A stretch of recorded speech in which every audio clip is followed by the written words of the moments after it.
Welcome back, gentlemen, to the Blind Pig, episode 3, pre-draft analysis here, a little draft preview. We haven't done this in the past, but we'll go ahead and shout names out. If you're watching, top left, you got Paul. That's Canadian Hog. I'm in the middle. I am Derek. You can find me at Silent Threat. Top right is John. He is Boone. Bottom left is Bob. That's Neo. Bottom right is Ken. That's Burgundy Burner, who's like a Twitter master draft analysis. So we'll see what we can come up with today. We are gathered here today to look into some of our draft picks. We have a little bit of a format, but before we get rolling, like I like to do with each of these, is throw a little bit of a curveball with an instant reaction. Report came out yesterday that Sheriff turned down a long-term deal that would have made him the highest paid guard in the NFL. Instant reaction from any of you. What does it mean? What doesn't it mean? What's your thought on it? I thought early on in the last couple of years that whenever he was asked about his contract, I just never got the feeling that he loved being in DC.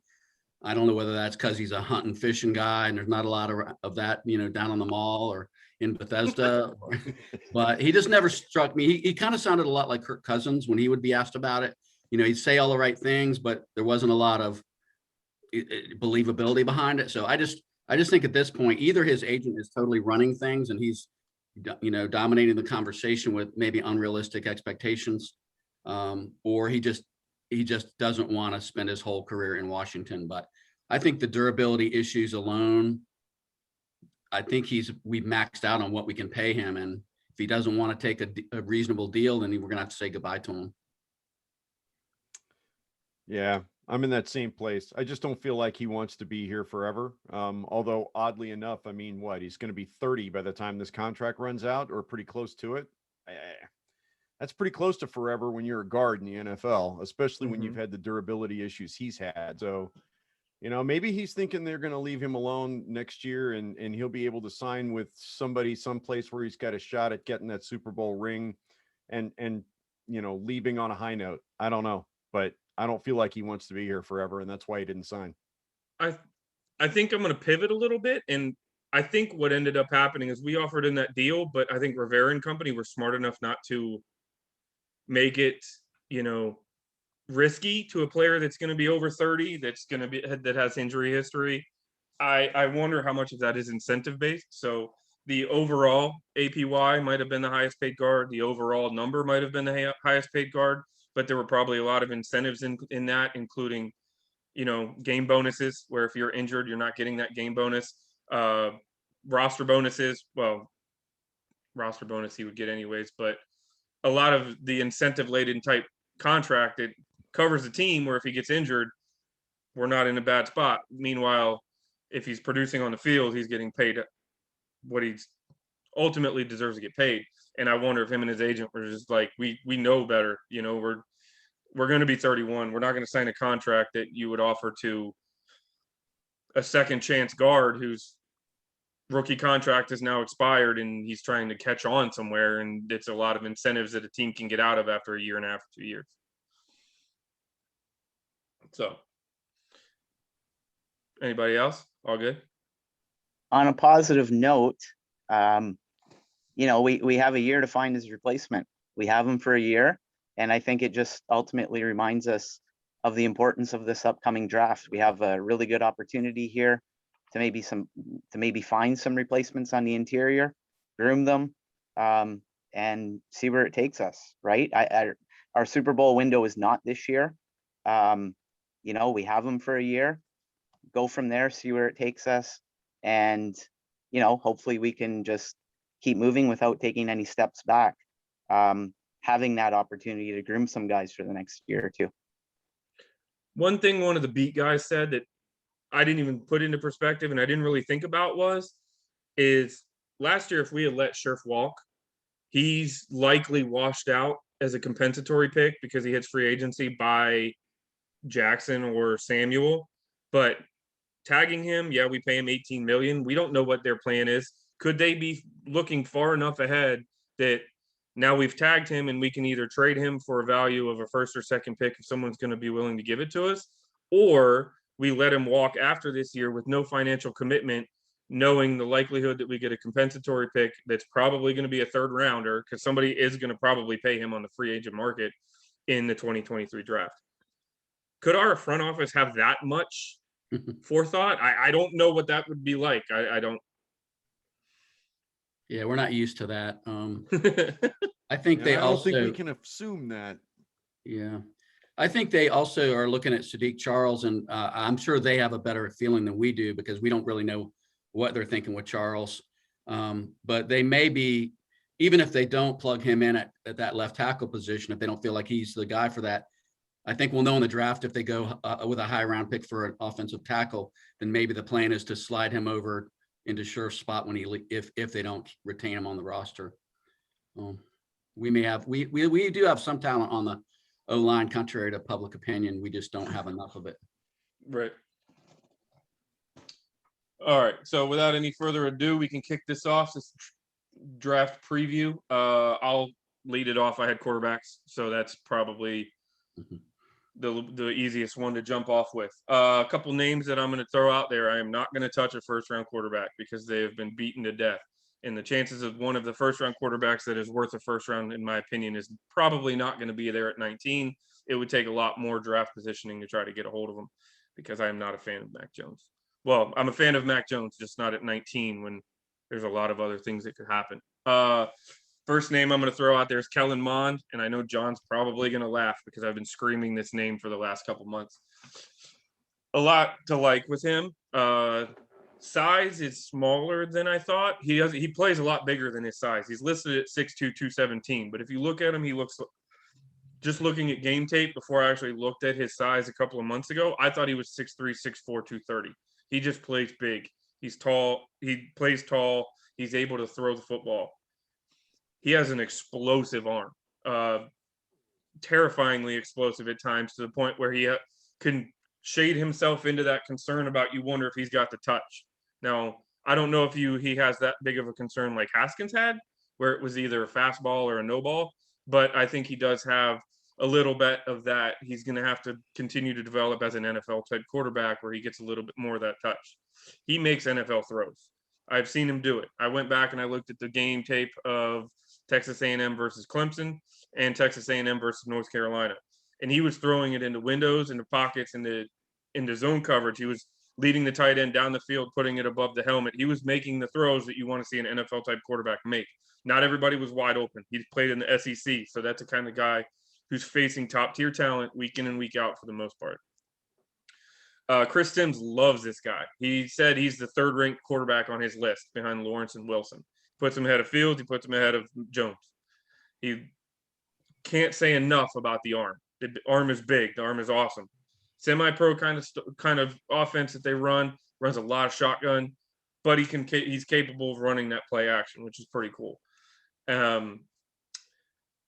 I go back and I look at his tape, and I watched him a little bit at A&M since I really started paying attention, and I can't for the life of you, and this is going to be kind of a hot take, I can't see why he's not getting as much love as Trey Lance. Trey Lance is being talked about as a top 7 or 8 pick, and I look at their games, and I don't see 40 picks between the two of them. I see that Kellen Mond, who played 4 years in an SEC school, had more than 1,000 more attempts than Trey Lance did in college, who does not rely on his legs nearly as much. He has a propensity to run. He's capable of running. He rushed for over 1,000 yards in his career at A&M.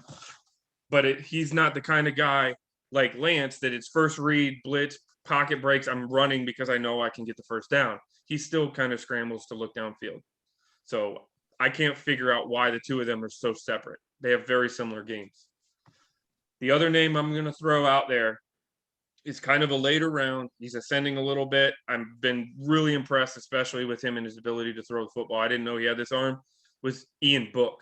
He's kind of a big bust or boom potential. 4-year starter at Notre Dame at 28 and 3 record. So he knows how to win football games at a big name school. Now, he has a better completion percentage than Mond does, which I like. And he's being projected to be picked somewhere on day 3. I've seen some people mocking him as early as the 3rd round, but not very many. he's got the ability to break a pocket. I've seen him step up, seen him scramble, and when he does it, a lot of the time he's looking to throw the ball. He's not scrambling to try to run. When he does, and then when he needs to get something behind the ball, he absolutely has that extra gear where he can get the ball on a receiver's hands very quickly. I watched his pro day, and he was rolling. It was a play action boot, rolling left, throws across the body. The running back was probably 8 or 9 yards downfield, almost at the sidelines, and the ball got on the running back so quickly he couldn't get his hands up to catch it, and it went down as an incompletion. Now I can't blame Book for that. That's what you need to do. You need to, if you're getting something behind the ball, you're rolling left, you need the ball in the running back's hands as quickly as possible. You're not floating it out towards the sideline. I was originally concerned if he could get that, but I've seen NFL throws from him where he's throwing it outside the hash marks with no hesitation. It's not a little flutter. When I watched him, and my brain ironically keeps going back to Russell Wilson. Now, obviously, there's a lot that's got to happen before he can be put in that conversation, but the game is similar. He's 6 foot 210. Russell Wilson's just under 5'11. The exact weight is 205, at least when he was coming out of college. Book ran a 4.59. Wilson ran a 4.55. Statistically speaking, across his career, Wilson had a 60.9% completion percentage. Book with a 63.8. So he's a whole 3% better than Russell Wilson coming out of school. Now, again, I'm not expecting him to be Russell Wilson. It would be ironic if he got taken in the 3rd round and he ended up being successful, but he's got kind of those gameplay plays that I've witnessed that it's like, okay, well, this guy is probably better than what they're putting him at because everybody's looking at these other 5 guys that are supposed to go way ahead of him. That's all I got. So Derek, I'm just curious, given that we know that quarterbacks, well, we've got 6 quarterbacks being taken in the 1st round, maybe 3 probably legitimately are 1st round picks. Given that we know that those values always get inflated for the quarterback position, what are you looking at in terms of Mond? If they were to try to grab Mond, are you thinking one of those 3rd round picks, or are we going to have to spend a 2nd round pick because some other team sees him as a hidden gem? I'm thinking he could float to the 2nd. I mean, he could kind of buoy himself up that high, depending on what happens. Now, I'm also looking at the draft as a whole, and a lot of people have said he could find his way up there, but I'm also thinking this draft could be unique because with the cap restrictions, dropping, a lot of people are going to be looking to replace position players at a rookie cost. So that team that usually would take a 2nd round pick on a flyer quarterback might not be able to do it this time because they need to replace their guard or they need to replace their, defensive end that they had to cut because they were trying to save money, or their free safety or something. So he could, if he's there in the 3rd, especially with our 2nd pick in the 3rd, I think we have to stumble over ourselves to get up there.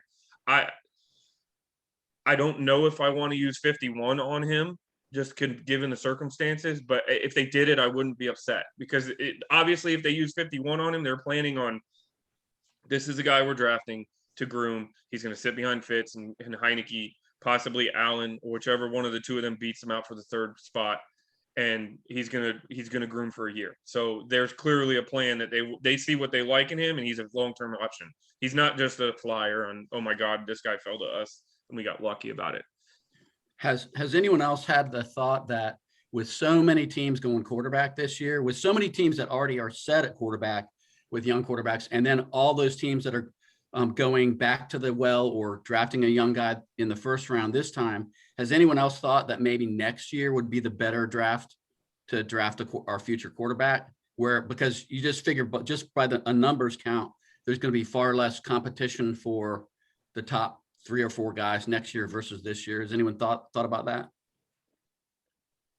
Yeah, It's ran across my mind. I think the one concern with at least what I've read to this point is the fact that I think next year's class is not as strong as this year's class.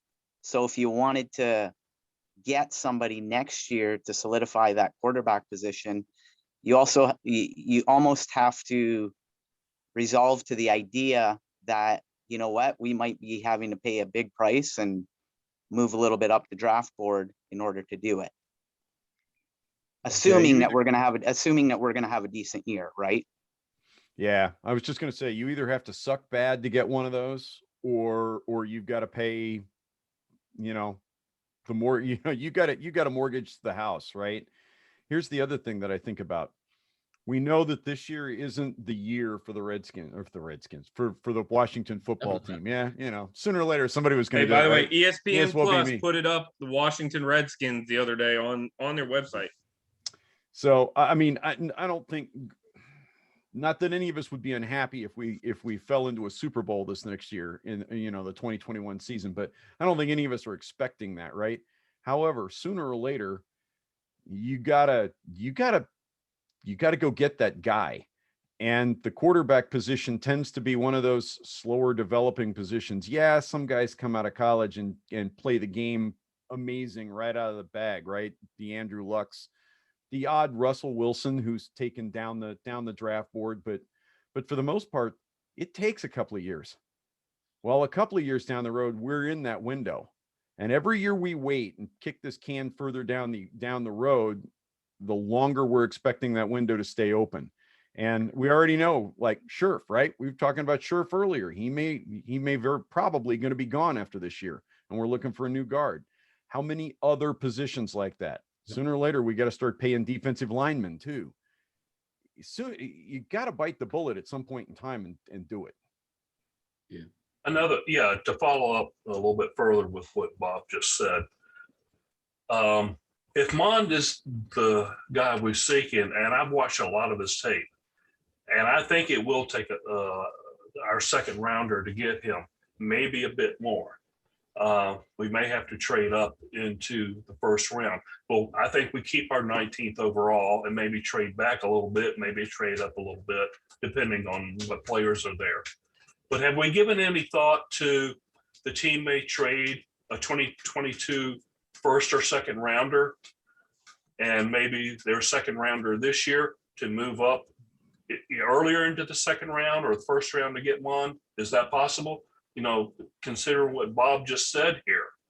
I think that makes a lot of sense, because if we do wait till next year, the price is going to be even more. Mm-hmm. And it's kind of widely known around the NFL that, at least from what I understand, if you're planning on taking a quarterback in the second round, you take him in the first round because you want to get that fifth year control. So that's why Baltimore traded up and got Lamar Jackson with the 32nd pick when they drafted him, simply because it was worth an extra second round pick to move up and have that fifth year.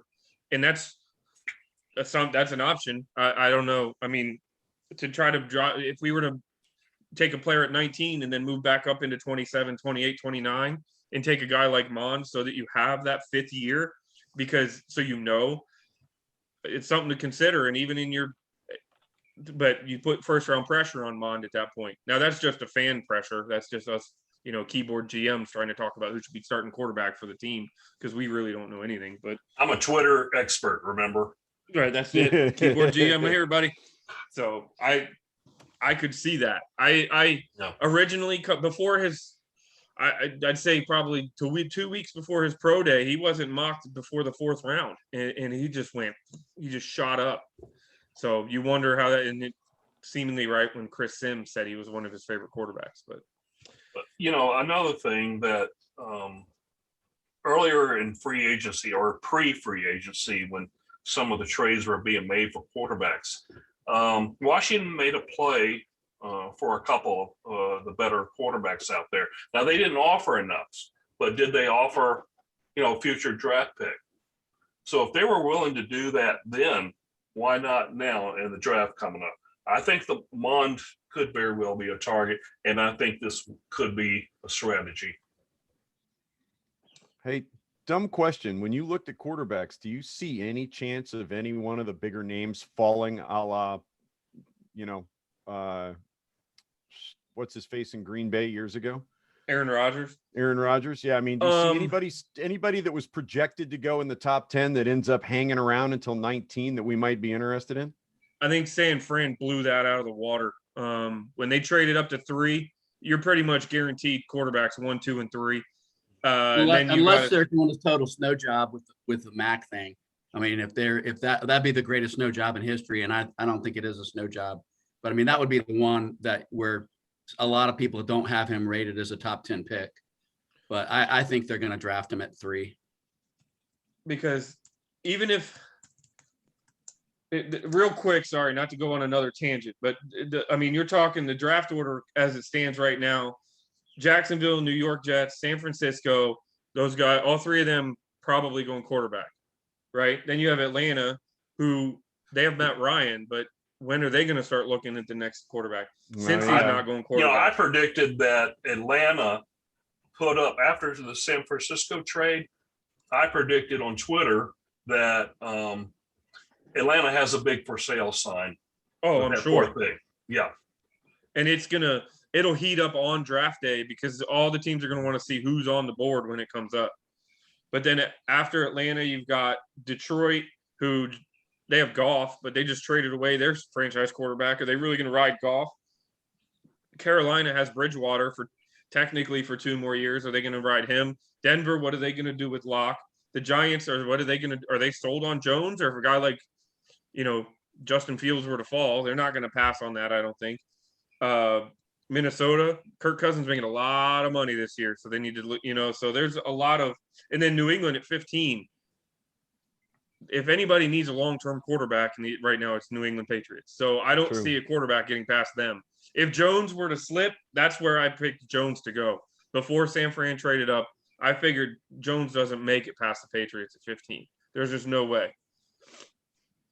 In Vegas at 17, I mean, are they going to ride? What happened? What's their quarterback situation? So I don't see a lot of slippage. Just my personal opinion. I've seen Fields mocked at 22, which was crazy. But anyways, Ken, you had O-line. You want to enlighten us, buddy?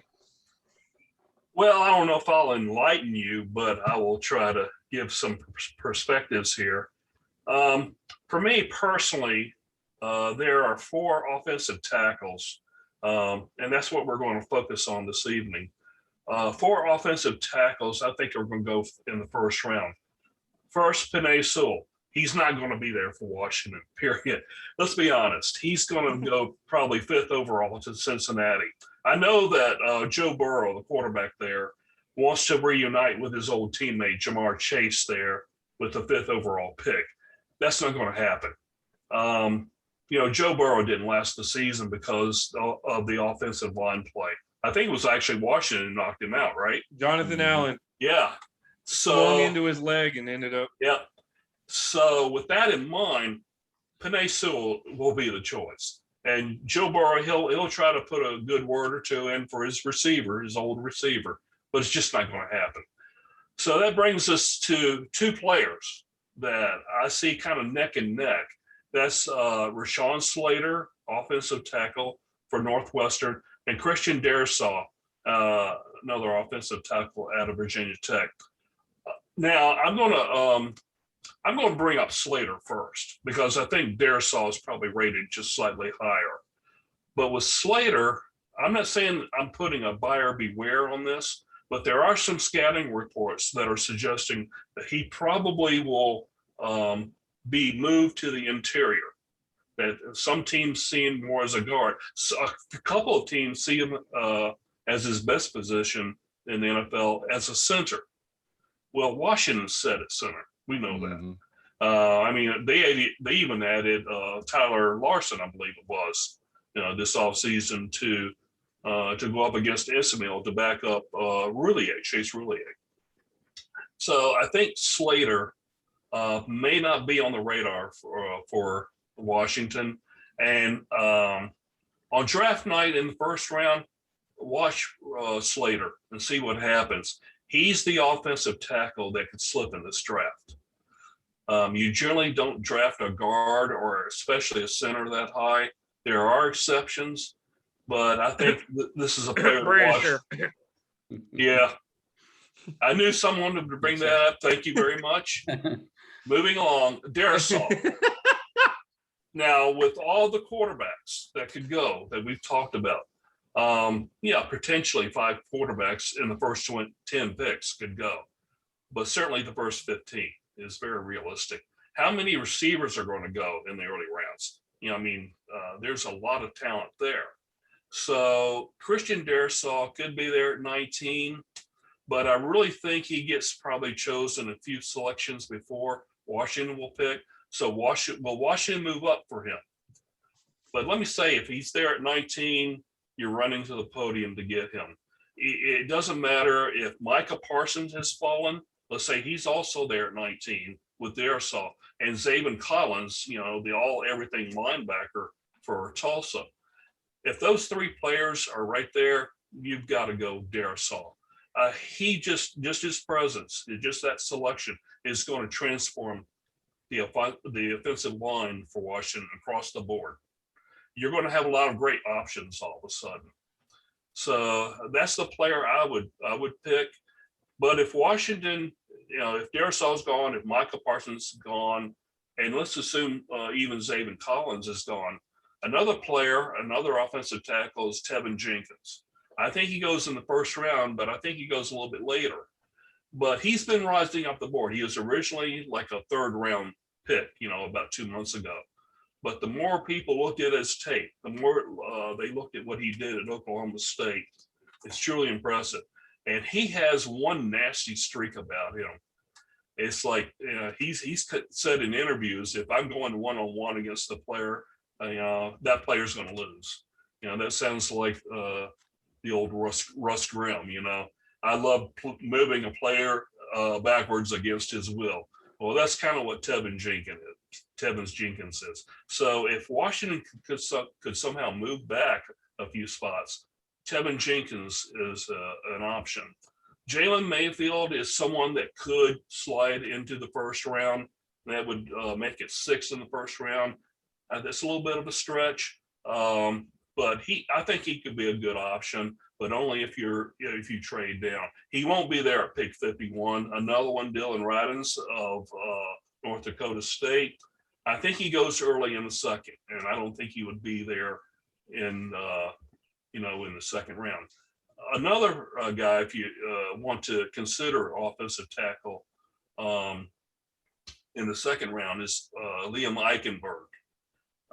He goes 6'6". He goes about 305 pounds. So he probably needs to add about, say, 15 or 20 pounds of bulk and muscle to that frame of his.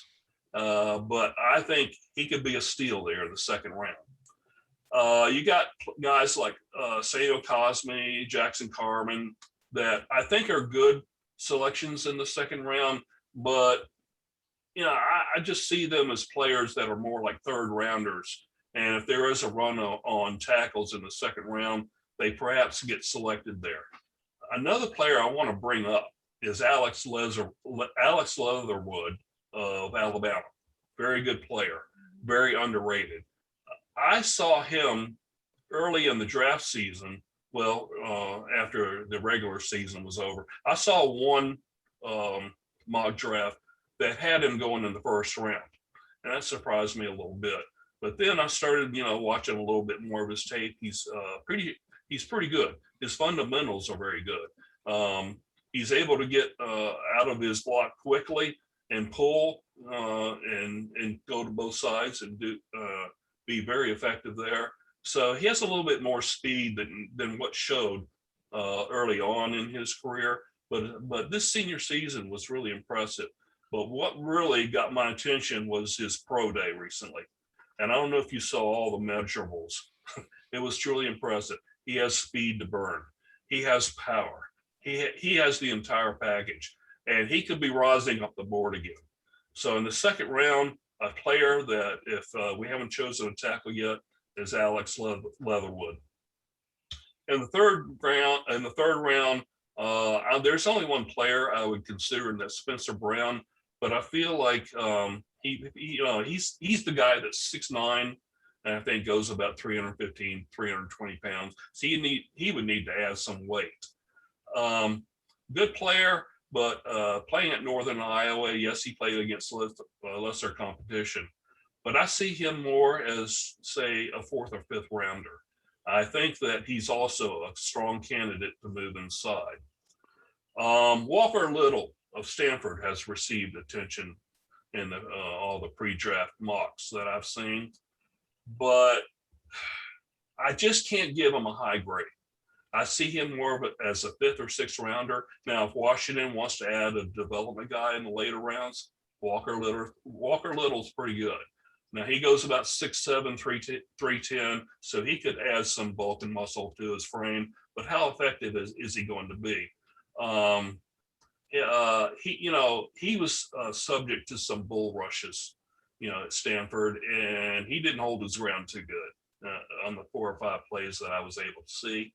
So I think he's more of a project, even though some people are put him in the 3rd round. I just don't see that. If a team does take him there, I think they're having a reach. And there's one more player that kind of, I don't know if you would say he's a 7th rounder or a priority, undrafted priority free agent, and that's Royce Newman of Ole Miss.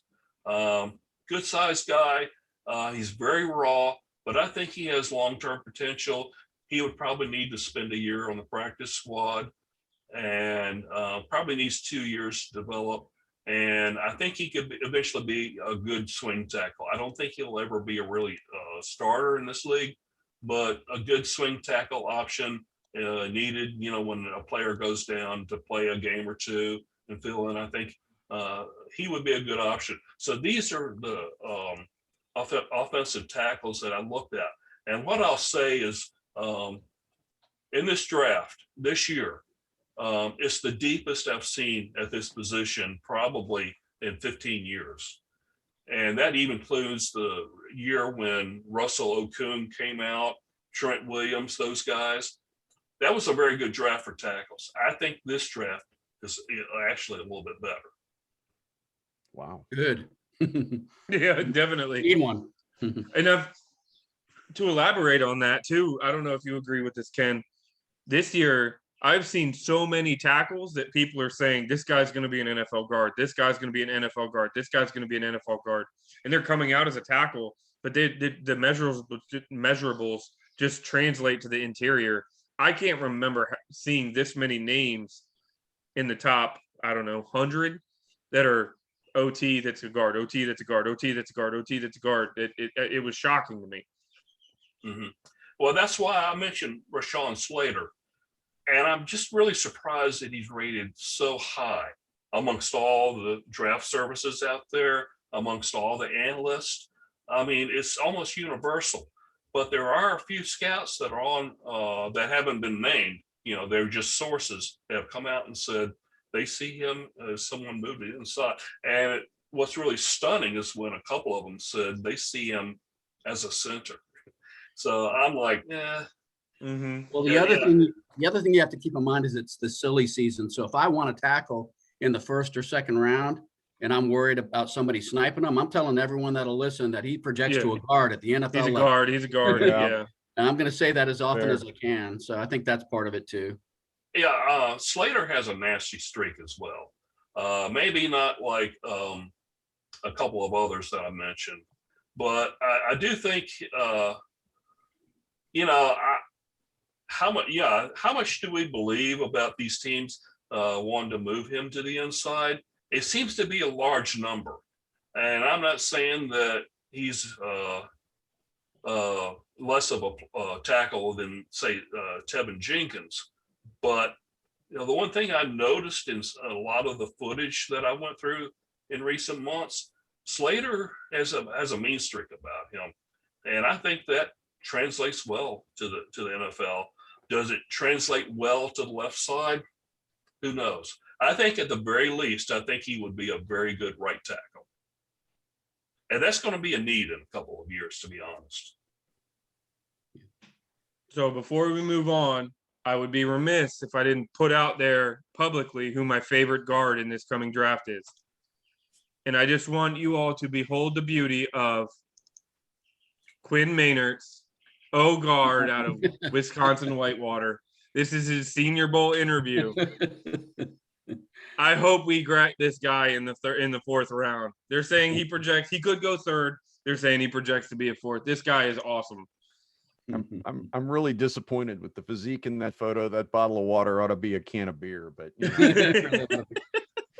And he needs to be holding a big bag of Burger King burgers. That's Seriously. it. Something. Yeah, he's just a meathead. Like, I love it, man. He's a. He'd fit right in with the 5 o'clock club. That's right.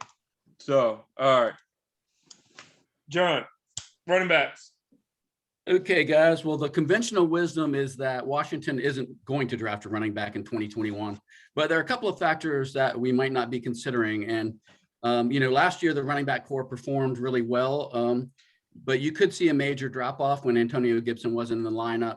I felt like McKissick did a serviceable job and did a really good job filling in, but he's on the last year of his contract and they may or may not extend him.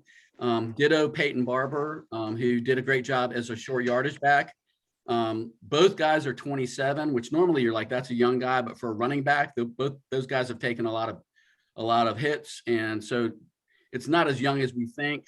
They added Lamar Miller last season, but that guy's only played one game in the last 2 years, and he's going to be 30 before the season starts.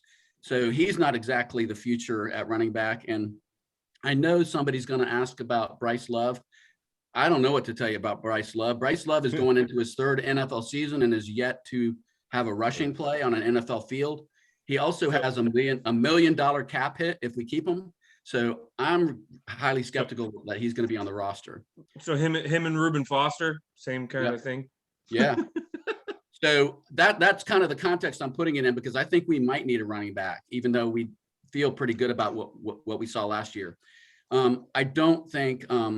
think that they will continue to I would love for them to draft Mike Sellers, that kind of a running back, smash mouth, more of a fullback type, because I think we have plenty of the slash and dash type that Turner loves. But I just think that Turner wants running backs out there on the roster that you don't know whether they're catching the ball or running the ball. And I think we're going to continue to see that kind of pick. So I don't think I'm not going to make the claim they're going to take a running back in the first round. They're not going to take a running back in the first round. I think Etienne and who's the other guy I was thinking about? Etienne and help me out here, Ken. Najee Harris. Those are the top two guys. I don't think either one of them, even if they were available, we wouldn't draft them at pick 19 because we just have bigger needs. But I do think in the second round, if somebody really impressive dropped to us, it would be a possibility. But probably a day 2 pick is where I would be watching for the running back. So I'm gonna name 3 guys early that I love, and I'm gonna name 3 guys late that I kind of maybe love. On day 2, I really like Michael Carter, Kenneth Gainwell, and Ramondre Stevenson. Michael Carter is most of these guys are smaller backs that I'm going to talk about. He's 5'8", 200 pounds. He's got 4.5 speed, but he actually was in Carolina's backfield with Javonte Williams, and the guy had 2,000-yard seasons back to back. I mean, Javonte's the one that's getting drafted, as one of the top running backs, but Michael Carter did almost as well as he did. He is a really good pass catcher. He can cut on a dime. You should definitely check out some highlights of his, because he's one of those guys that's got these amazing feet. He can make 3 or 4 guys miss, and then he's gone. So he's probably one of the most athletic, agile, elusive running backs that's in the draft. Kenny Gainwell is another intriguing guy that is going to be taken on day 2 by somebody. He played from Memphis. He's very similar to Carter, very quick. He had the 4.4 speed. He sat out the 2020 season because he had 4 family members that passed away with COVID. So I think you can probably understand he was a little bit skittish and probably had family stuff to attend to. But the year prior to the COVID year, he averaged 6.8 yards a carry and rushed for almost 1,500 yards and added on 600 plus yards in the receiving side of things. And he's super electric after the catch. He had some really impressive runs after the catch. So I think he could be a steal on day 2. And then finally, if we did want to add a bigger running back, both of those 2 guys I mentioned are very smallish guys. But if we wanted to add a bigger guy on day 2, I would love for them to look at Ramondre Stevenson. He is out of Oklahoma. He is 6 foot, 232 pounds. And he's just kind of a smash mouth player. He's very powerful, very physical, knocks people down, breaks tackles, usually takes 2 or 3 people to get him down to the ground. The only downside on him, and I initially wasn't going to look at him because he had a suspension last year for weed. But I think that's in today's age, that's a fairly common thing. And so I don't think that's going to be would keep them from looking at him. He also, when he got back from his 6-game suspension after the drug suspension, his very first game, he had 3 rushing touchdowns. So he's definitely can perform, and he's definitely that punishing kind of a back, a little bit like Antonio Gibson. And finally, there are a couple guys on day 3 that might be worth considering. Khalil Herbert is a little guy, 5'9", 212 pounds. He spent his first few seasons at Kansas and really didn't do anything eye-catching at Kansas. But then some of you may know, Virginia Tech fans know that he moved to Virginia Tech. And then in 2020, he had 6 100-yard games, 8 rushing touchdowns. And then the most impressive thing to me is 6 of his rushes were over 50 yards. So once he gets past that first line of defense, he can be gone in a hurry. So he's kind of an intriguing guy. Puka Williams Jr. This guy's 5'7", 177. I mean, he's a small guy, but he's played for Kansas and he has been durable and productive at Kansas. And he's the prototypical Scott Turner running back because he's almost a better receiver than he is a running back. And he's very fast. So he's a possible one to look at. And then the last one I'll mention is Kylan Hill, who is from Montez Sweat's alma mater, Mississippi State, 5'10", 214. And he's a very violent runner. He runs with a lot of aggressiveness. He's more of a north-south, like straight ahead kind of a runner. But once he gets to the hole, he's got like an extra gear he goes into. The 2 things on him, he doesn't have breakaway speed in the 40. So I think that he's dropped down the charts for that reason. And then the other thing that happened to him, Kylan Hill, is Mike Leach came in and replaced his previous coach and implemented that air raid offense, which you can tell by the name air raid offense, they don't do a lot of running since then. So he's kind of had a little bit of his opportunities taken from him, but he's definitely a guy that has a lot of talent. So that's kind of what I got. I want to quickly bring up something about Gainwell. He shared the backfield with Antonio Gibson the year before at Memphis. That's right. Yep, that's right. And Gainwell was actually rated a little bit better because Gibson was actually, considered a hybrid running back and wide receiver, whereas Gainwell was more of a running back, but a good receiver out of the backfield. So I'm not saying you get a clone in Antonio Gibson, but what I am saying is that you'll get a big time compliment. Mm-hmm. And at Memphis, they were just incredible. Like I said, when we had a practice pod recently, that I had the opportunity to watch all of Memphis games, living here in the Memphis area. And the player that I started focusing on right away was Gainwell. But because of what Antonio Gibson started to do, I'm like, yeah, he's going to be drafted, but I saw him more as a 4th rounder. Of course, Washington got him in the 3rd. So would they do it again, to have those 2 guys reunited again? I'm not ruling it out. I always wonder how much, I know that campaigning goes on from former teammates. Sure. I don't know how much coaches listen to that. And that's the kind of the mystery part of it. But I'm sure Gibson is campaigning for him. I wanted to ask you about a guy that I see as an early day 3 pick, maybe the 4th round, maybe he slips to the 5th, and that's Trey Sermon of Ohio State. Did you have any opinion about him?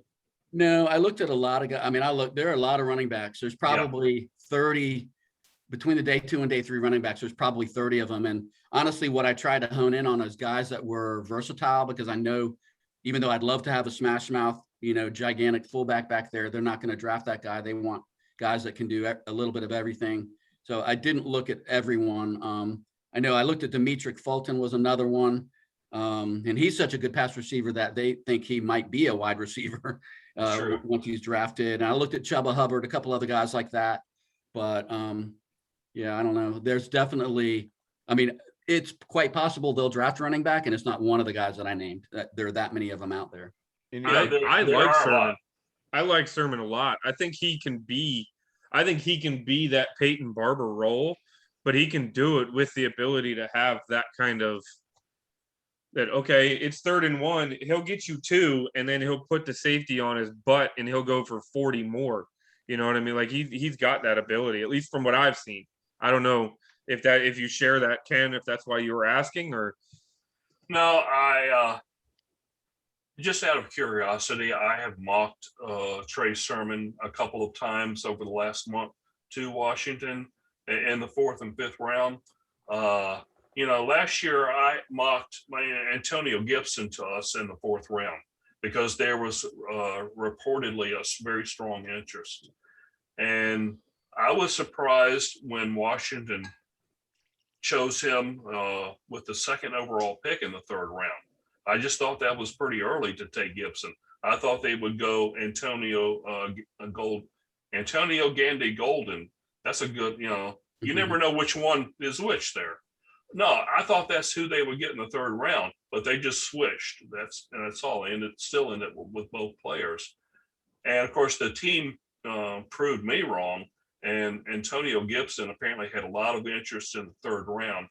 So to John's point, will Antonio put a good word or two in for Gainwell? Well, I would say he's probably is lobbying pretty hard, because at Memphis, if you could have seen it, it was just amazing. They were at least 75% of that offense in 2019. between the two of them. Yeah, between the two of them. Nothing against Riley Ferguson, the quarterback, who was considered a professional prospect himself, but he's kind of fallen by the wayside. But that team in 2019, it was Antonio Gibson and Kenneth Gainwell. Yeah, that'd be cool if they could bring them back John, together. any of those guys jump out at you for special teams? I mean, if we're talking about a guy that's going to back up, good and well he's going to have to play teams, right? Yeah, I think all of the burners, like all of the smaller ones, Michael Carter, I don't know how much special teams they played. I ruled some guys out because if they weren't blazing fast and they didn't play special teams, I just crossed them off the list. Sure.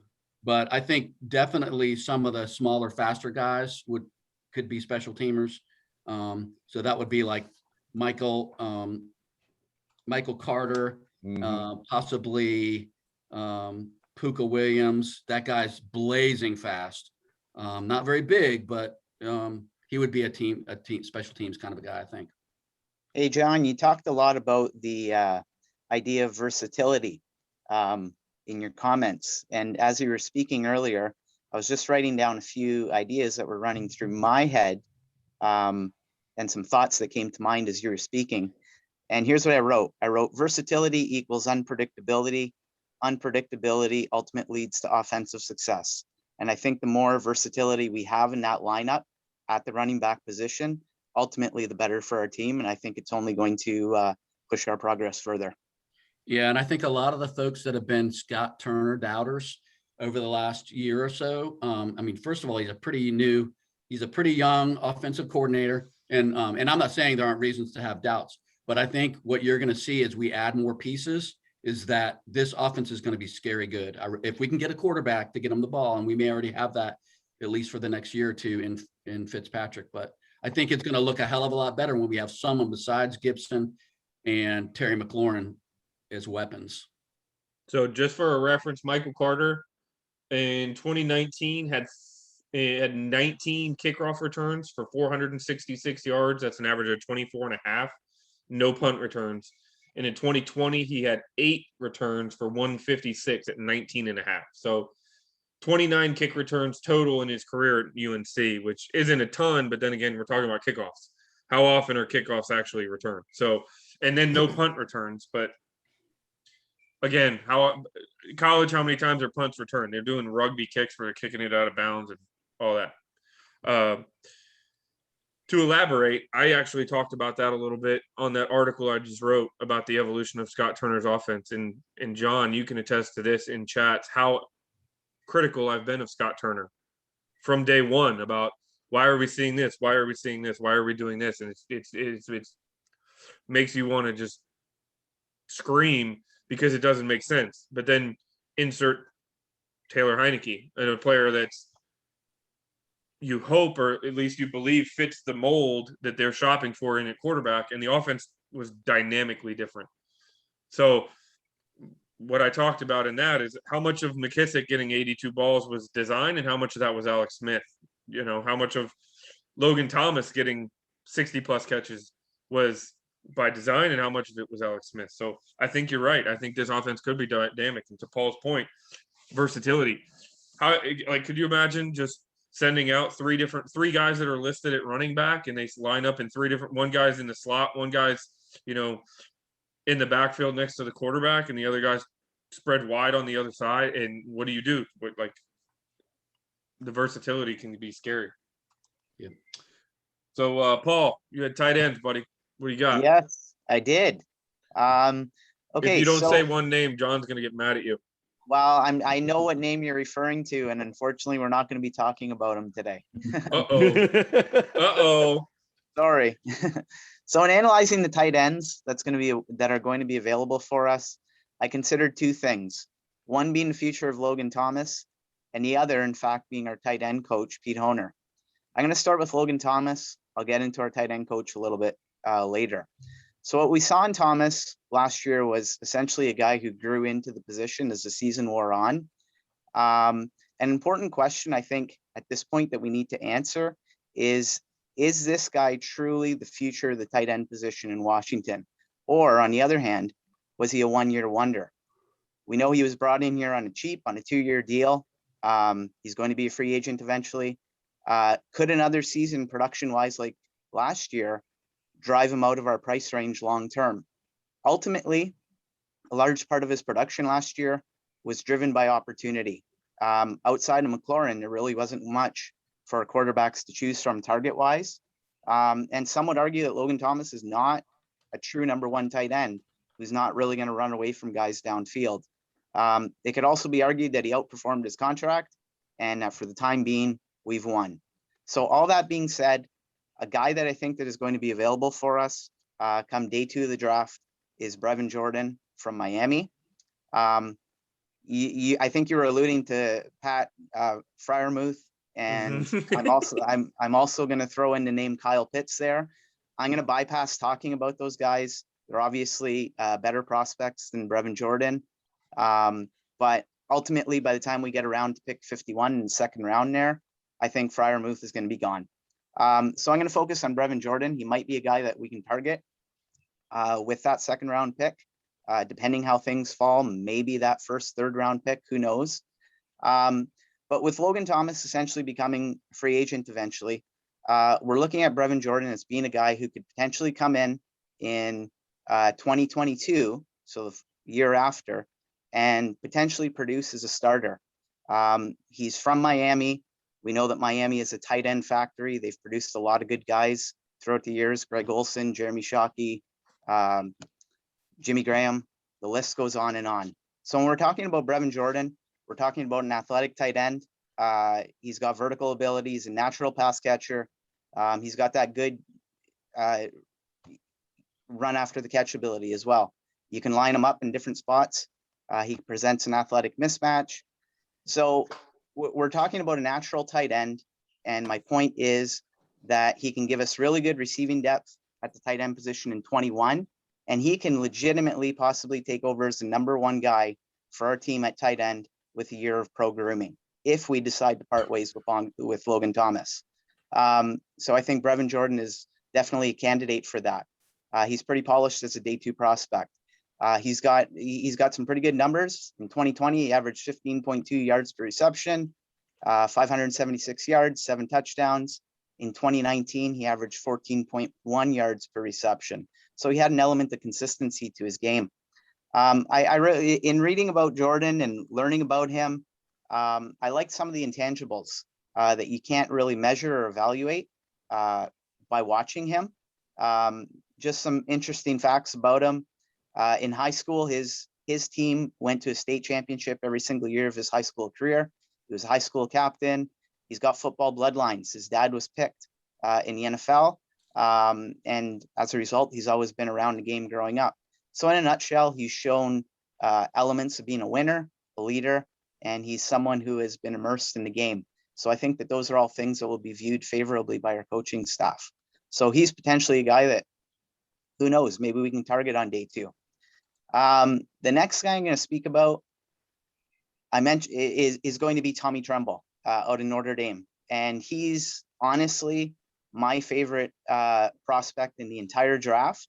A year ago, my favorite guy was Terry McLaurin. I literally did a backflip off my couch when we picked him.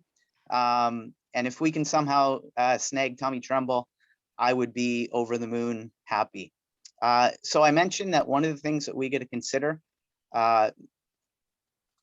with our approach to the tight end position is our coach, tight end coach, Pete Honer. He's a big factor we have to think about when we're analyzing tight end prospects. The guy's had over 4 decades of coaching experience. He's had a proven track record in terms of developing guys to tight end position. He developed Greg Olsen. He developed Vernon Davis. He developed Delaney Walker. In fact, in Greg Olsen's case, when Greg Olsen got traded to Carolina from Chicago, it was the tutelage of Honer that helped Olsen become the player that he essentially became in the NFL. So the bottom line is he knows how to mold guys. And if we intend on keeping Logan Thomas, signing him for the foreseeable future, Tommy Tremble is a guy that we should consider as more of a longer term project that will need a little bit of seasoning at the pro level. He's not a guy like Jordan that, you know, you can potentially throw in there and start right from day one. I think if we're willing to be patient, Tommy Tremble can be a really good NFL player while playing a secondary role to Thomas, assuming that he's going to get that great tutelage from Pete Honer. So in regards to Tommy Tremble, people are saying 3rd round, early 4th round are reasonable guesses as to where he might be taken. By far and away, he is the best blocker at the tight end position in this draft class. He takes pride in pass and run blocking scenarios, and he's basically a demon. He essentially wants to destroy guys. He's been quoted as saying he tries to emulate his game after George Kittle. I think that's a pretty smart approach for any guy coming into the NFL. So it kind of shows that he has a pretty good attitude and a pretty good head on his shoulders in terms of what he wants to become as an NFL pro player. He had the best blocking grade of any tight end in class, 83.7. If they basically handed out awards for physicality, he's the #1 guy who would be awarded. He helped the Fighting Irish rush for 179 yards a game in 2019. 2020, he was part of a rushing attack that averaged 211 yards per game. So the thing with Tremble is he's just got that nastiness. He's got that physicality. He's got that attitude that every single team at the NFL level needs to win a championship. He's got that role player feel that you quite simply need in order to succeed and in order to win championships, as I just said. The questions with him are around his production. He's always been #2 tight end at Notre Dame, never the #1 guy.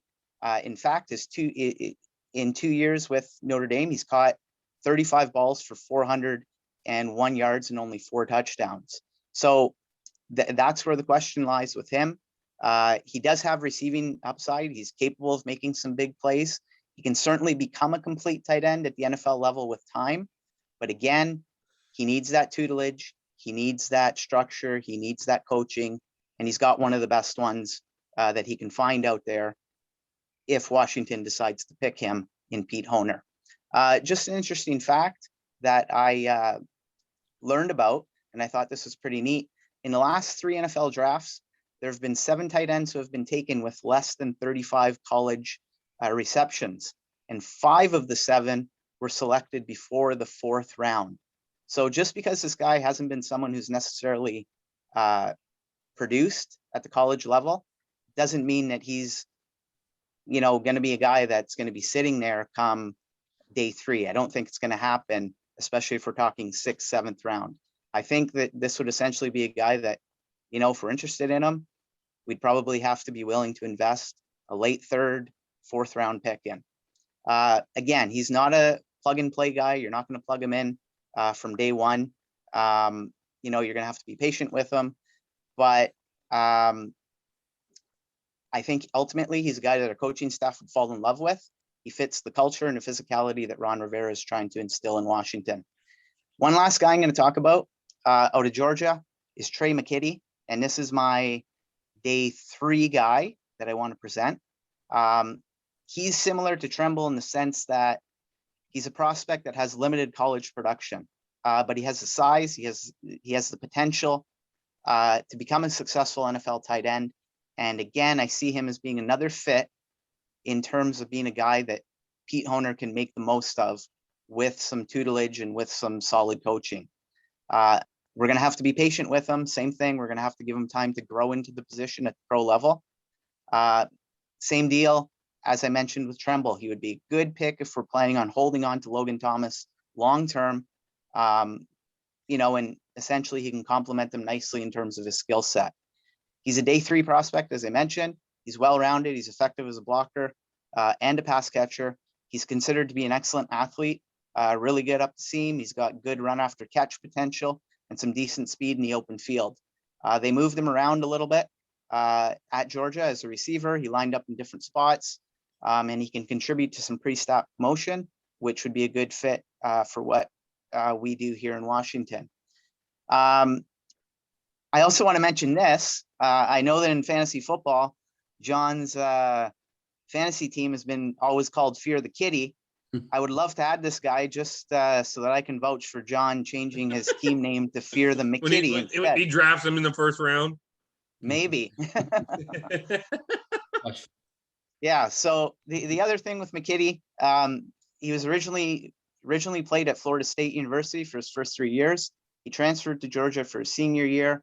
He's had a little bit of an injury history. He had a knee issue this past season, which kept him out until October, and then he only played in 4 games. So he's only finished with 56 receptions in 4 years. So you're going to look at this guy and you're going to say, well, there's not a lot of production there. But again, with that coaching, with that tutelage, giving him time to just marinate behind a guy like Thomas, he could be a good fit long-term. He was really good at the Senior Bowl. I read that he was regarded as the top tight end who was there, showed really good hands. I watched one clip where he made a pretty solid one-handed grab, and that was pretty neat to see. So all in all, in summary, I think the plan with Logan Thomas long-term is going to dictate our approach at the tight end position in the draft. If he's viewed as being replaceable, Brevin Jordan gives you a fairly polished option. If we simply want to build depth behind Logan Thomas, and we view him as a staple of this offense going forward, then the guys who are more of the developmental variety, like Tremble and McKitty, that can marinate, might be better fits. I want to just add one last thing.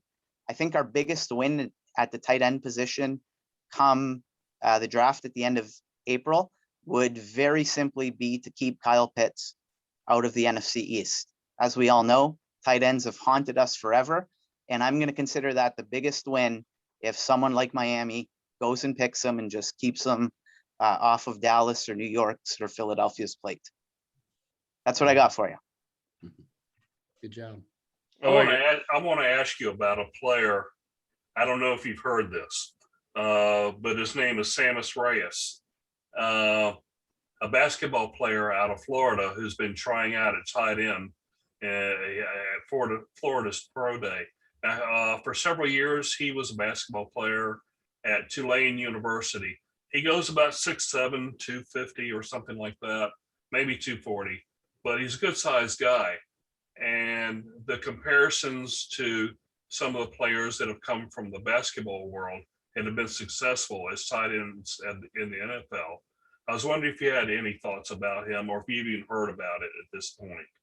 I'm going to be completely honest with you. Haven't run across them. Not too familiar with them. But I will say this. I'm quite confident in the track record of our tight end coach. Mm-hmm. I don't see an issue with snagging these developmental guys because Pete Honer has had an amazing track record at the NFL level with just developing guys and helping them fulfill their potential. So if there's a guy that's that's gonna get that job done, and that's gonna make something out of nothing, so to speak. He's the guy. The What was his pers- name, Ken? Sammis, Sammis Reyes. There he is. Yeah, he's been compared to Antonio Gates. That's a pretty big compliment. Whether he would, Jesus, that guy is jacked. yeah, Yeah, but can he play basketball? That's what I want to know. There's a reason he's trying out for football. yeah. This dude is I mean, huge. he played for several years at Tulane. I think he played one additional year, maybe a graduate year at Florida. But yeah, he's being given some serious looks at tight end. And when you're compared to Antonio Gates, that's a good start. Not saying he will be there, but like Paul said, with our coach, can we develop him? Is he someone that you want to, if he's there in the 7th round, do you want to take him there? It's just a thought. Yeah. So he's listed at the pro day. He got listed at 6'6", 264. Okay, so he's Wow. in shorter than what I originally saw. Sounds like he's put on some weight. He is. This guy is Yeah. enormous. I smell a man crush. Oh Alright. my God! Hold on. Look, I will show him. This dude is jacked. Go ahead Here, and look at show this us. guy. Yeah. More jacked than the last guy you showed us? That guy's our tight end right there. Look at that. He looks like he's got an attitude problem. I don't know. And I want him to have an attitude problem. I don't know. That nose is looking a little Gronkowski like. I could. You take ready? Yeah, buddy. Anyways, Paul, I love Tommy Trimble, man. That's my guy. I was watching Yeah. that. Did you watch the Notre Dame Pro Day? I didn't watch it, read about it, and He- looks impressive. He bulked up too. He's bigger. He's filled in since the end of the season. So I love What- Tommy Trimble. When I think of Ron Rivera, I just think of nastiness. I think of physicality. I think of attitude. I think of versatility. He checks all those boxes. I think he's a perfect player to bring into that culture. Bob, safeties? Safeties. Yeah, let's talk safety. We'll do this real quick because I know we've been at this a little while, but It's all so fun. just looking at the list of team needs, I don't see Washington taking a safety in the first round on the first day. There's really only one guy out there that anybody's talking about in the first round, and that's Trayvon Moehrig out of TCU. I kind of have a bad taste in my mouth about TCU players after Josh Doxson. So I'm kind of, thinking maybe, and Derek, something you and I talked about before we kicked off the recording tonight is, if there's only one guy out there, you tend to kind of pay a premium a little bit. Looking at this guy's numbers and what everybody's talking about with him, I'm not sure he's a bona fide guy at 19. I think he may be more like a great guy at 28 or 32 or even the top of the second round. There may not be a pure first round talent. I mean, I read 3 or 4 evaluations of Trayvon where they weren't even talking about him necessarily being a starter. Well, if you're picking in the first round, you better be starting on a football team. That's, that's just kind of the rule these days, right? And as a general rule of thumb, if you're picked in the second round, you're probably penciled in on somebody's starting lineup. So, or the 7th round if you're Cam Curl. I'm just saying. well, there you go. So that, which brings me actually to the second point that I kind of paid attention to was, who are we looking at? Which position are we looking at actually trying to fill here? And I think there may be more question marks around Landon Collins than there are around Curl at this point in time. Collins largely because of his health. I got to admit, I feel like Collins is older than he really is. I was a little stunned when I looked him up, and this is only like his 6th year. In my head, I was thinking 29, 30, and 1 foot out the door kind of thing. But he's only 26, and he really ought to still be playing fairly well. But he hasn't necessarily played really well. Curl, on the other hand, did a great job for us this last year. So I feel like if they're looking for a safety, they're probably looking for somebody to play more in that Collins type mold, which is going to be down inside the box, almost as a 4th backer sometimes. Probably have to pick up the tight end right there at the line of scrimmage as opposed to playing free safety. actually fits fairly well with this draft because there aren't a lot of great free safety options that I ran across. Most of these guys already play really well in the box. They like the line of scrimmage. They like getting tied up with the run. They like hitting somebody. Guys I'm looking at on day 2, day 3, or actually day 2, I'll just throw a couple of names out, and then the guy that I'm really kind of thinking the Skins might look at. So Richie Grant out of UCF is a possibility. He's got great ball hawking skills. He's the only real free safety option of the people that I looked at. But again, kind of average speed, right? And that's not really what you want when you're talking about a free safety type guy. But he does have great ball hawk skills. Talanoa Hufanga out of USC. And if you watch tape of USC, you kind of wonder why this guy isn't going higher. They're looking at him as strong safety, maybe nickelbacker type of a thing, but there's some durability issues there. A couple of broken collarbones. That's always an issue, right? And he Especially lacks when the you've done speed it to more play- than once. Do what? Especially when you've done it more than once. Yeah, when you've done it more than once. Yeah, I'm thinking Reuben Foster and the ACL thing here. Well, I had 2, so I broke 2, right? Right. But the guy that I'm really kind of looking at maybe for day 2 is Andre Cisco out of Syracuse. Mhm. See, and Ken, see, getting a likes thumbs up from Ken. That's always a positive, right? The first thing that jumped out off the page with me is the guy's a 2-time honor roll student. Oddly enough, right? And so I like smart football players. He's a little small for me. He's 6 feet, 200 pounds, but he runs a 4.48 and he's got a 41.5-inch vertical leap. The guy can get right up out of the room. He also has the most career interceptions of anybody on my list. 13 career INTs. So he obviously knows how to find the ball and hang on to the ball. Same time, he's actually pretty solid at stuff in the run. He likes getting down in the box and mixing it up. But again, another guy with durability issues. So now, and I also think it's very possible that we don't have safety high enough on the priority board to be a day 1 or day 2 pick. I'm looking at offensive tackle. I'm looking at quarterback. Those are almost definitively day 1, day 2 picks there, right? I don't know. I can see us potentially going for a Scherf replacement on day 2 as well, which could potentially push safety down the list. And we haven't even talked about linebackers, and we all know linebacker is going to be fairly high on this list, right? So I have a question for you, Bob. Why in the God's name have we not got Trey Boston on our roster right now when we've got a free safety sitting out there? They're familiar with him. I believe he's still a free agent, right? Yeah. as far as I know. So I don't understand why we haven't snatched him up. I know he may not be I said in the first podcast that we were going to get him. I figured he would have been signed that week. All right. I don't know So if his contract demands are just outrageous or what, but I was going to say, I'm thinking 2 things, right? And you brought up the first one, and that's there's a guy sitting out there that we know. Maybe it's the fact that we know him. Yep. it could be. Maybe Rivera saw stuff when he was at Carolina that he didn't like, and Twice. he, He doesn't want the guy on went. his team. They drafted him. He left. He came back. They re-signed him.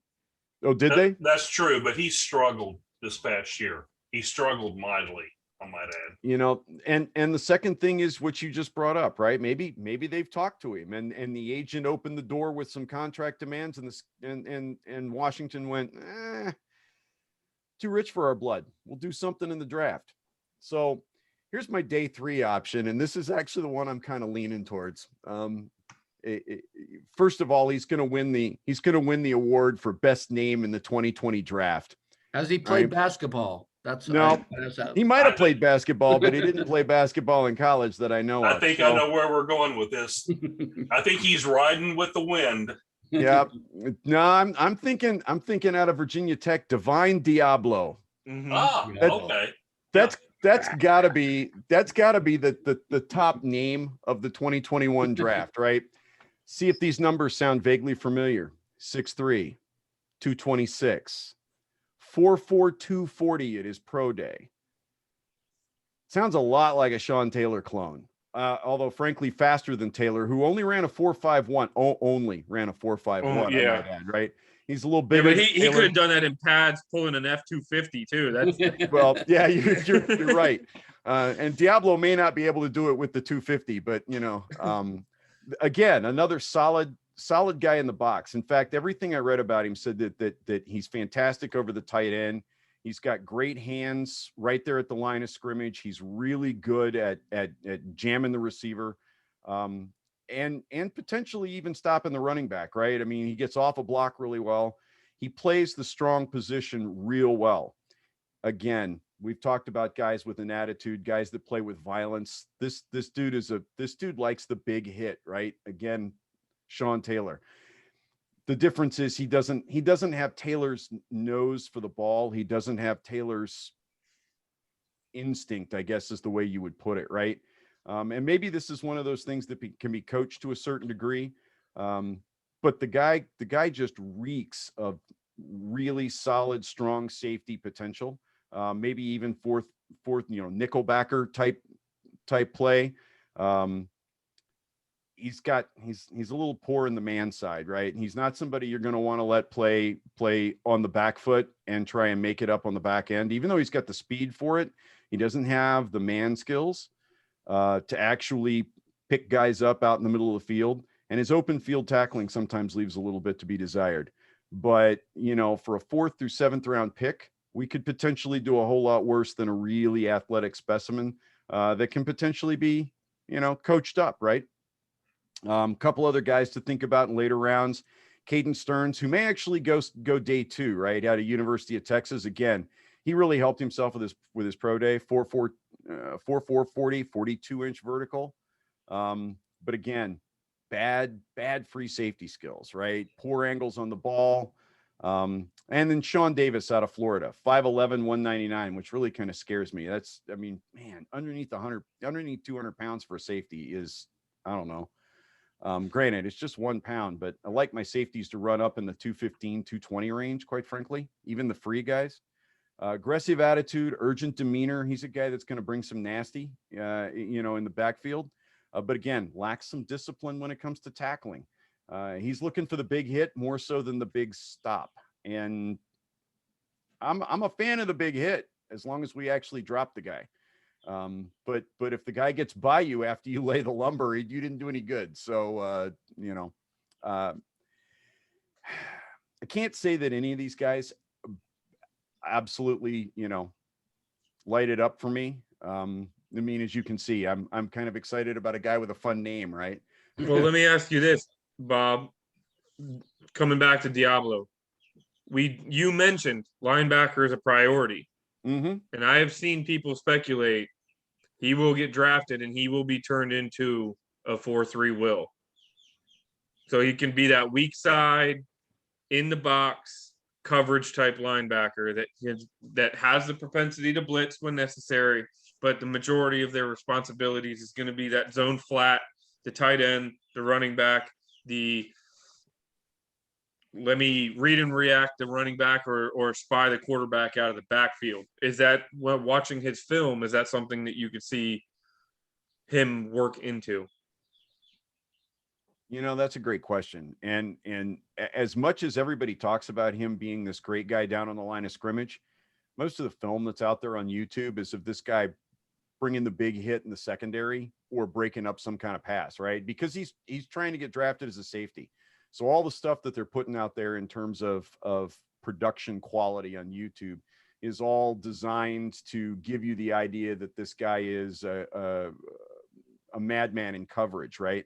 There wasn't a lot of film of him up on the line of scrimmage a whole lot. And when there was, he's shedding the blocker and going straight to quarterback, which ideally is what you want, right? Out of that linebacker. I could totally see this guy playing the will, certainly on passing plays. Now, whether he plays it full time, but I can see us bringing a will off and moving this guy into a box and bringing in, Landon Collins, or bringing this guy in while Collins is the starter. That's a distinct possibility, right? I don't know. Maybe there's certainly room to talk about it, Derek. So I'm going to throw a name out then. Just sorry not to hijack this whole conversation. Isaiah Simmons. Okay. I don't know if you've followed Isaiah Simmons out of Clemson.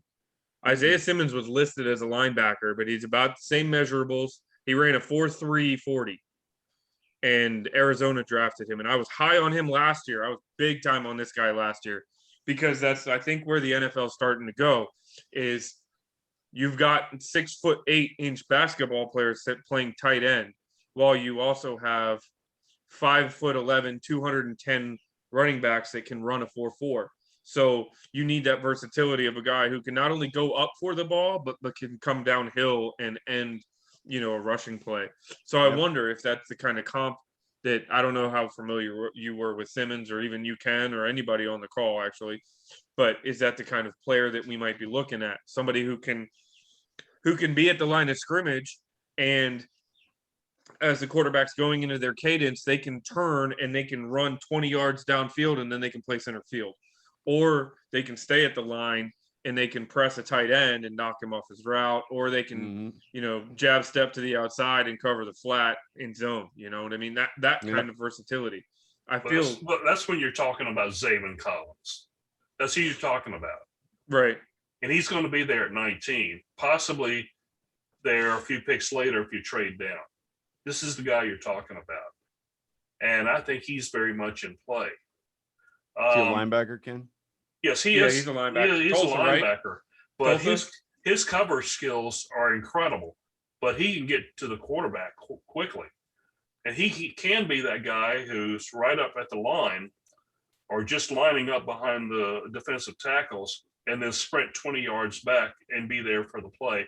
He's going to break up a lot of plays over the middle as well. So,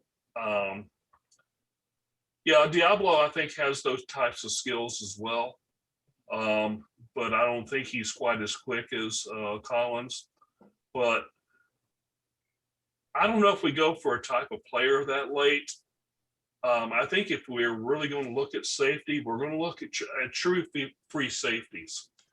I don't think we're going to look at strong safety types or the hybrid type or anything of that nature outside of Collins in the first round. Of course, if the best overall linebacker in the draft, Micah Parsons, falls down to 19, then he's going to get serious consideration. But if I was to consider a late round free safety, I like Quinterio Cole out of Alcorn State. He goes about 6'3". Now he's a little bit on the slender side at 190, but I understand he's actually bulked up to about 205 thus far. He showed well at his pro day at Alcorn State. Yeah, that's a small school, but he's probably going to be there in the 7th round. But his upside is absolutely tremendous. I think his first year, he's going to be on the bench, but by his second year, I think he can be a starter at free safety. Paris Ford is someone who's dropped down. I like him out of Pittsburgh, but he is a bit slow, and his sideline to sideline speed is questionable. But if he plays deep enough and has enough time to read and react, I think he's an option, say in the 7th round as well. I don't know if he drops quite that far. You might have to trade, both your 7th rounders to move up to the 6th to get him. I don't really think you want to do that. But one more free safety I'll throw out there is Reed Blankenship out of Middle Tennessee. He goes about 6'1". He goes about 200. A pretty quick player. He doesn't grade out well in the 40, but he's quick as a football player. He's pretty underrated. I like his skill set.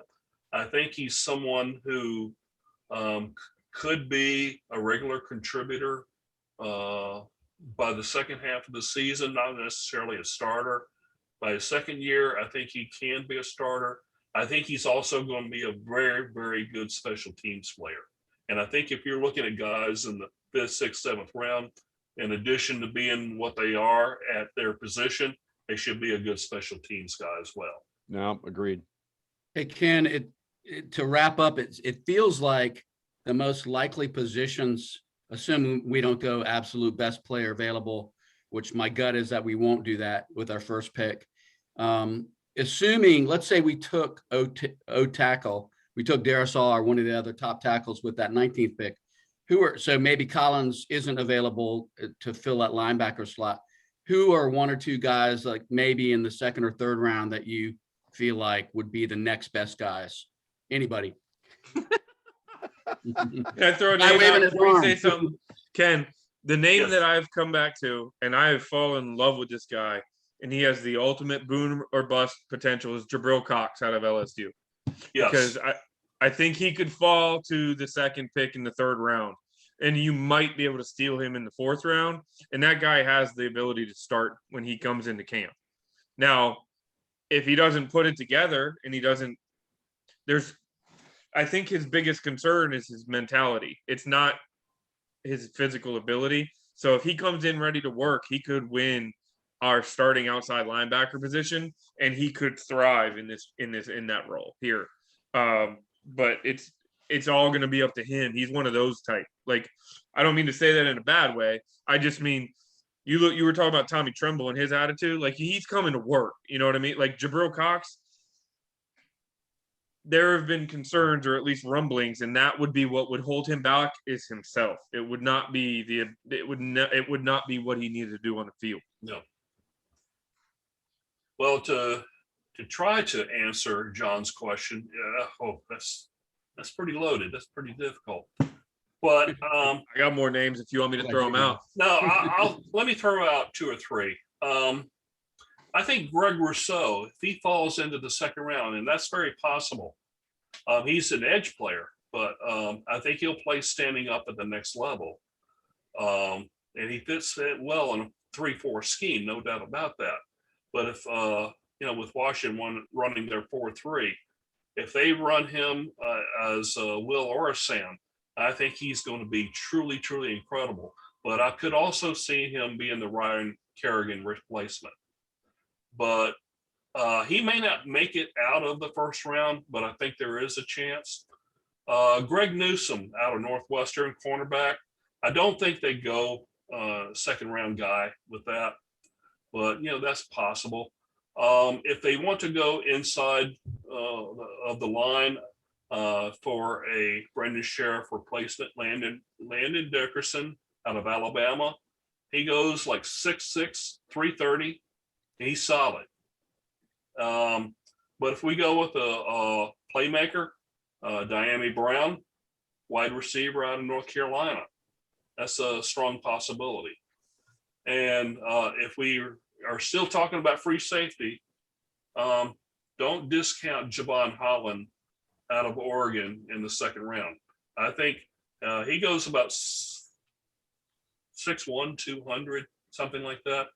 Very good player, very underrated. And that's if Jabril Cox is already gone. But at free safety, that could be a possibility in the second round. So these are some of the players that are out there.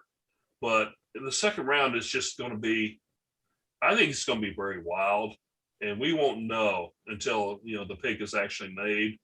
Do we trade up, down, what? I don't know. I have no idea. I told someone the other day, I might even put it out on Twitter. This is the first year in many, many years where we can look at a Washington draft, the entire draft, and we honestly don't know in each round who's going to be picked. I mean, this is really amazing because in the past, the team has put, kind of feelers out there, guys that they're interested in, and you could narrow it down. This is 1 year. In each round, we really don't know. We have ideas, but we really ultimately don't know. Well, they just need to take Dan Snyder's cell phone and lock that thing in a drawer somewhere. That's all I gotta say. Let's just lock Dan in a drawer. Just lock him in a drawer. I don't rule out 2 or 3 trades along the way. That happens in the later rounds, especially. But early on, everything's on the table, I think. Yeah. All right, guys, good discussion. So yeah, next episode probably will be the mock draft, unless you guys wanted to jump and dig into any one of these specific positions going forward. But it's been fun, boys. Thank you. All right, guys. Great. Thank Thanks you. so much.